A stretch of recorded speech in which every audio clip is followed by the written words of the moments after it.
મુલાકાત કરવામાં આવી, જેમાં આપણે સોંદડી ગામના ખેડૂત શ્રી જસુભા સાથે વાતચીત કરીએ છીએ. જસુભા, તમે કયા ગામના રહેવાસી છો? સર, હું સોંદડી ગામનો રહેવાસી છું, તાલુકો ઉના અમારે. ઓકે.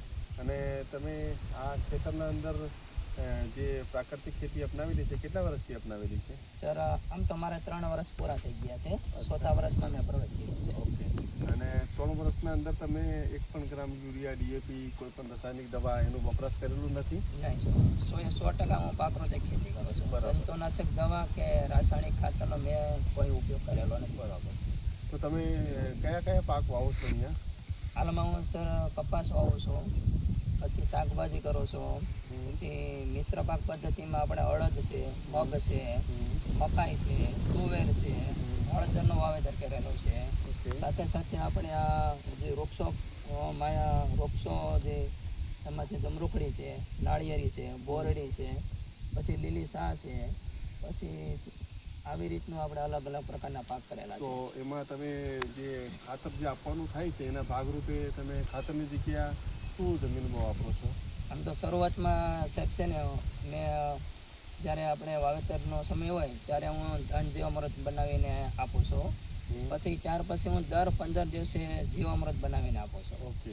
આ જીવામૃત તમે ક્યારે બનાવ્યો છો? અત્યારે આ જીવામૃત છે ને સાહેબ, આના 7 દિવસ આજે પૂરા થયા છે. આજે પૂરા થઈ ગયા છે. આ ચોખ્ખો પણ થઈ ગયો છે, એકદમ સારો જીવામૃત બની ગયું છે, નાખવા માટે તૈયાર થઈ ગયું છે. નાખવા માટે તૈયાર થઈ ગયું છે. અચ્છા. અને રોગ જીવાત આવે તમારા કપાસના અંદર કે બીજા પાકોનો રોગ જીવાત આવે ત્યારે તમે શું કરો છો? તો હું અલગ અલગ જે રીતનો રોગ જીવાત હોય એ રીતનું અગ્નિ અસ્ત્ર બનાવું છું, બ્રહ્માસ્ત્ર બનાવું છું, 10 પરણીય અર્ક બનાવું છું. પછી આપણે જે ફૂલ અવસ્થા, ભમરી અવસ્થા હોય ત્યારે સપ્ત ધાન્યનો અર્ક બનાવીને પણ તેનો છંટકાવ કરું છું. તો અગ્નિઅસ્ત્રમાં તમે શું ઉમેરો છો? એમાં શું નાખો છો તમે?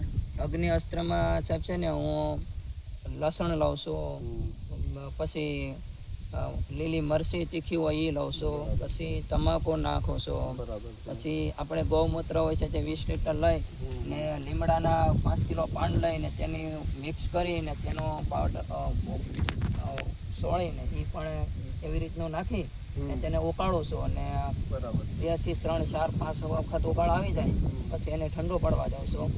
24 કલાક માટે એમને રહેવા દઉં છું. ત્યાર પછી એને હું ગાળી લઉં છું અને મારે એક ડબલામાં ભરીને રાખી મૂકું છું. બરાબર છે. તો તમે એક પંપના અંદર કેટલું અગ્નિઅસ્ત્ર નાખો છો?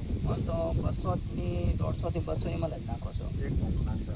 અને બાકીનું બધું પાણી તમે બાકીનું 15 લીટરનું પાણી હોય છે, તેમાં 150 થી 200 ml આપણે અગ્નિઅસ્ત્ર નાખો ને બીજું પાણી નાખીને તેનો છંટકાવ કરી. બરાબર છે.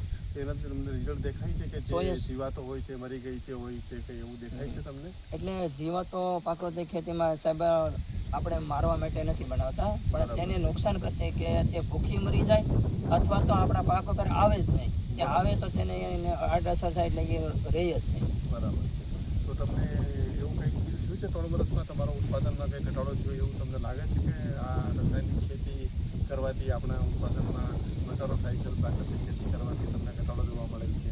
ના સર, એવું તો મને થયું નથી. શરૂઆતમાં અમને એમ થતો કે આ રાસાયણિક ખાતર કે જંતુનાશક દવાનો છંટકાવ જો નહીં કરીએ તો રોગ જીવાત આવી જાય, ઉત્પાદન ઓછો આવશે અથવા તો આપણો પાક થશે નહીં.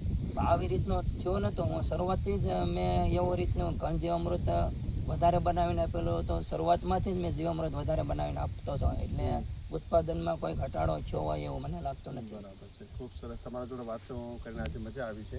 તો તમે આ સોંદડી ગામે કૃષિ સખા તરીકે પણ તમારી નિમણૂક થયેલી છે.